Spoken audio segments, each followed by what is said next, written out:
ప్రియమైనటువంటి దేవుని పిల్లలు గమనించవలసినటువంటి విషయం, యోబు గ్రంథము 38వ అధ్యాయము 4వ వచనం.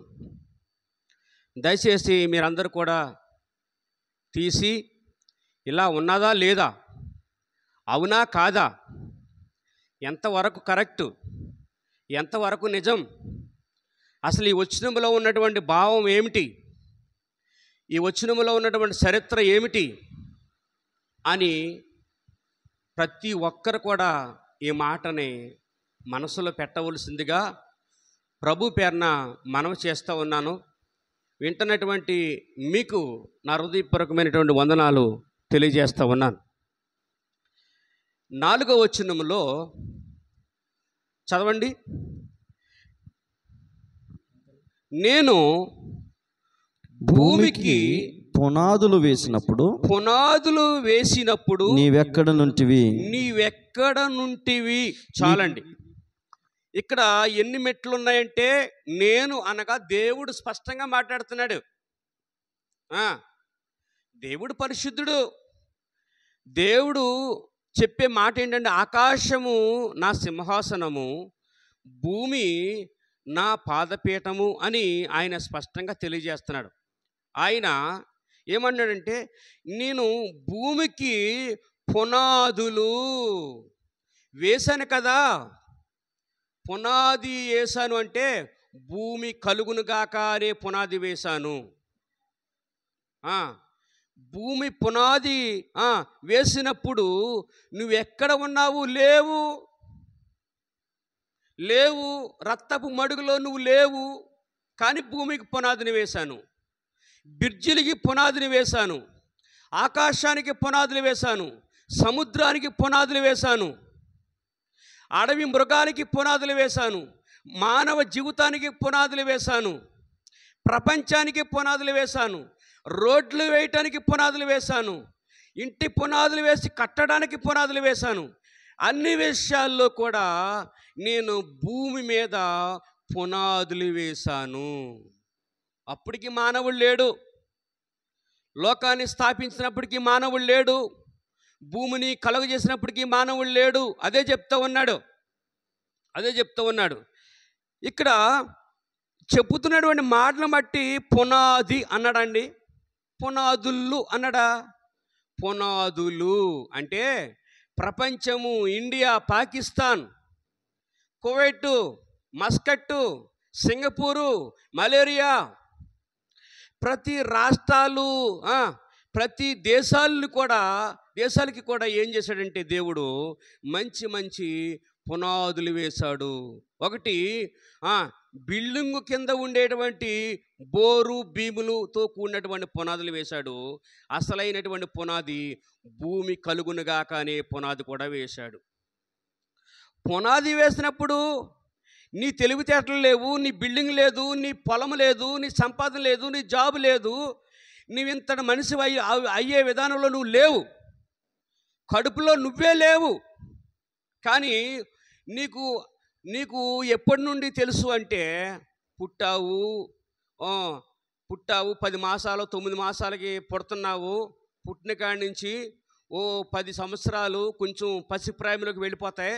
ఆ 10 సంవత్సరాలు దాటిన తర్వాత ఊహలు, తెలివితేటలు, ఆలోచనలు వస్తూ ఇంచుమించుగా యవ్వన కాలం వచ్చేసరికి ఓహో భక్తి అన్నమాట, చెట్టుకి చెయ్యాలన్నమాట, పాము భక్తి అన్నమాట, మంట దేవత అన్నమాట, ఏంటి ఈ లోకములో పాపం ఉందన్నమాట, లోకములో కొన్ని విగ్రహాలు ఉన్నాయన్నమాట, బొట్టు పెట్టాలన్నమాట, జపాలు చేయాలన్నమాట, తానం చేయాలన్నమాట, కొబ్బరికాయ కొట్టాలన్నమాట, ఇంకా అగరత్తులు వెలిగించాలన్నమాట, అట్టుపళ్ళు పెట్టాలన్నమాట, విగ్రహారంతో కూడినటువంటి ప్రతి చెత్త నీచ కార్యాలు చేయాలన్నటువంటి మాట అని నీకు ఎప్పుడు తెలుసు?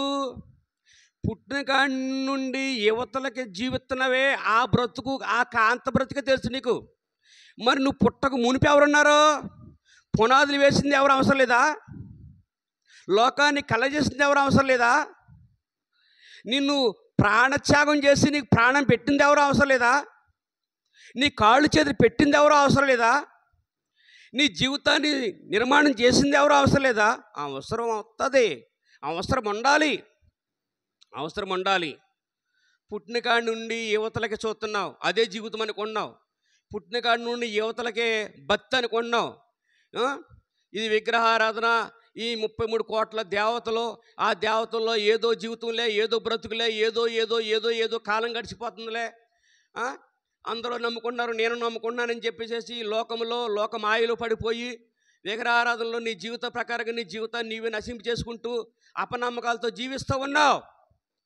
కానీ నిన్ను కలగజేసినటువంటి దేవుడు ఒకడు ఉన్నాడు కదా, నిన్ను ప్రేమించిన దేవుడు ఒకడు ఉన్నాడు కదా, నీకు పాలు పట్టించిన దేవుడికి ఉన్నాడు కదా.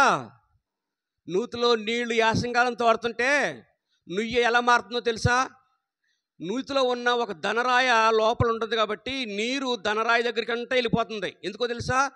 ఆ యాసంకాలం నీరు తోడికోల్ది అయిపోతూ ఉంటుంది, నేల కనపడుతూ ఉంటుంది, నూతిలో నేల. మరి వర్షాకాలం వచ్చేసరికి వర్షాకాలం నీరంతా కూడా నూతిలో ఉంటుంది కాబట్టి ఆ నూతిలో నీళ్లు పైకి వస్తూ ఉంటాయి. కరెక్టే కదా? నీరు గురించి ఇంత క్లారిటీ ఉంది కదా. మరి తోడి కోల్దే నూతిలో నీళ్లు యాసంకాలం అయిపోతాయి, కుర్చీ కోల్దే వర్షం నుయ్యి నిండిపోద్ది. మరి తల్లి ఒంట్లో ఉన్నటువంటి రక్తము సంవత్సరాలు పాలు తాగుతుంటే ఎక్కడి నుంచి వచ్చేస్తున్నాయమ్మా పాలు? తల్లి ఒంట్లో ఉన్నటువంటి రక్తము నువ్వు పీర్చి పిప్పి చేసి సంవత్సరాలు పాలు త్రాగుతుంటే ఎక్కడి నుంచి వస్తున్నాయి? పుట్టిన యువతలే నీకు ఒక ప్రత్యేకమైనటువంటి అంకాలమ్మ, పోలమ్మ, దేవత అంటున్నావు. ఆంజనేయ స్వామి, రాముడు, శివుడు దేవత అంటున్నావు. విఘ్నేశ్వరుడు దేవత, వెంకన్న బాబు దేవుడు, ఇలాగా నీ బతుకులతో వెళ్ళిపోతున్నావు. మరి నీ ఒంట్లో ఈ నువ్వు నిండిపోతుంటే ఎండిపోతుంది యాసంకాలం. వర్షంకాలం నీరు కురుతుంటే వర్షాకాలం వర్షం కురుతుంటే నుయ్య పైకి నీళ్లు తన్నుతుంది. కానీ ఒంట్లో ఉన్నటువంటి నీరు అనగా ఒంట్లో ఉన్న రక్తముగా ఉన్నటువంటి ఆ యొక్క రక్త కండలని మరుగు చేసి కరిగించి ఆ రక్త కండలకే వైట్ శుద్ధ రుద్దాడు, కోటింగ్ వేశాడు తెలుసా? ఆ రక్తానికి కోటింగ్ వేశాడు. ఏంటి? రెడ్ కోటింగ్ వేసి రక్తంగా మలిచి ఆ రక్తం మరల కరిగి పాలయ్యేటట్టుగా చేశాడు. అంతవరకు చేస్తేనే కానీ తల్లి ఒంట్లో ఉన్నటువంటి పాలు త్రాగి బతకలేకపోయావు. భూమికి పునాదులు వేసినప్పుడు నువ్వు ఎక్కడ ఉన్నావని అడుగుతున్నాడు. వివేకం ఉంటే చెప్పు అంటున్నాడు. నీకేమైనా తెలివితేటలు ఉంటే చెప్పు, మాటకరం అయితే చెప్పు, నీకు ఆలోచన ఉంటే చెప్పు. కానీ నీ వల్ల అవ్వదు కాదు. ఆ ప్రశ్న, ఆయన వేసిన ప్రశ్నకి నీ దగ్గర సమాధానం లేదు. ఎందుకో తెలుసా? నిన్ను కలగజేసిన వాడు ఆయనే, నిన్ను ప్రేమించిన వాడు ఆయనే, నిన్ను నిలబెట్టిన వాడు ఆయనే, నీకు పునాదులు వేసిన వాడు ఆయనే. తల్లి గర్భములో 3వ నెలలో పునాది వేసిన వాడు ఆయనే, 4వ నెలలో పునాది వేసిన వాడు ఆయనే, 5 నెలల పునాది వేసిన వాడు ఆయనే. నీకు కుమారుడైన పునాది వేశాడు, నీకు కుమార్తెని పునాది వేశాడు, సమస్తం పునాదులు వేశాడు ఆయన. పునాదులు వేసి నీ జీవితాన్ని సమస్తం కూడా బలపరిచి ఆయన స్థిరపరిచి నీ జీవితాన్ని సురక్షితంగా నిలబెట్టాడు, కాపాడుకుండా వచ్చాడు, నడిపించుకుండా వచ్చాడు, బ్రతికించుకుండా వచ్చాడు. కాబట్టి ఒకసారి నీ పునాది ఎవరేశారో ఒకసారి నువ్వు తెలుసుకుని వెనక్కి తిరిగి చూసుకుంటే ఆ పునాదిని వేసిన వాడు దేవుడైన యెహోవా వస్తాడు. ఆ దేవుడే నీకు పునాది వేశాడు. కాబట్టి ఆ పునాది వేసినటువంటి దేవుడి దగ్గరికి వస్తే నువ్వు ఇంకా దీవెనకరంగా ఉంటావు, ఆశీర్వాదకరంగా ఉంటావు, మేలుకరంగా ఉంటావు అని ఆయన స్పష్టంగా తెలియజేస్తూ ఉన్నాడు.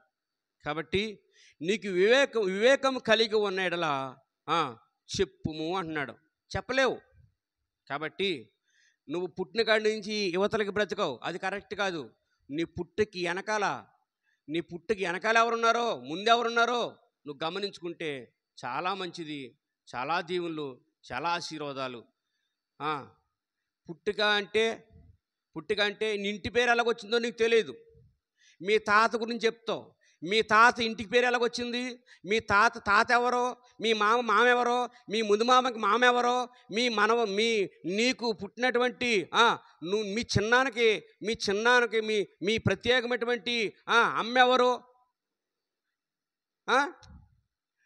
మీ నానమ్మకే అమ్మ ఎవరో, మీ నానమ్మకే ఇంకా ఇంకా ఇంకా ఉన్నటువంటి పూర్వీకులు ఎవరో నీకు తెలీదు కదా. పూర్వీకుల్ని దేవుడు ప్రేమించుకుంటా మీ తాత కాడి నుంచి, మామ కాడి నుంచి, అమ్మమ్మ కాడి నుంచి, నానమ్మ కాడి నుంచి, ఇంకా ఇంకా మీ ముత్తాతల కాడి నుంచి అలాగా దేవుడు ప్రేమించుకుంటా వచ్చి టయానికి తల్లి కడుపులో ఒక పునాది వలె నిన్ను పాడేశాడు కడుపులో. నువ్వేమో పుట్టిన కాడి నుంచి యువతలకే చాలా దేవుళ్ళు అంటావు, చాలా భక్తి ఉందంటావు. అదన్నమాట. అది కరెక్ట్ కానే కాదు. నువ్వు వెనకాల ఉన్నటువంటి పూర్వీకులు పుట్టిన విధానం కూడా, నీ ఇంటి పేరు ఎలా వచ్చిందో, నీ జీవితం ఎలా వచ్చిందో, నీకు బ్రతికి ఎలాగొచ్చిందో చూడవలసిన బాధ్యత కూడా నీ మీద ఉంది. అది గ్రహించి వెనక్కి తిరిగి చూసుకుంటే దేవుడు తల్లి కడుపులో నేను పునాదిగా నాటాడు. ఆ నాటిన వాడు నమ్ముకున్నవాడు వాడి దగ్గర నువ్వు జీవించడం అనేది చాలా ప్రాముఖ్యం. లేకపోతే నీకే ముప్పు.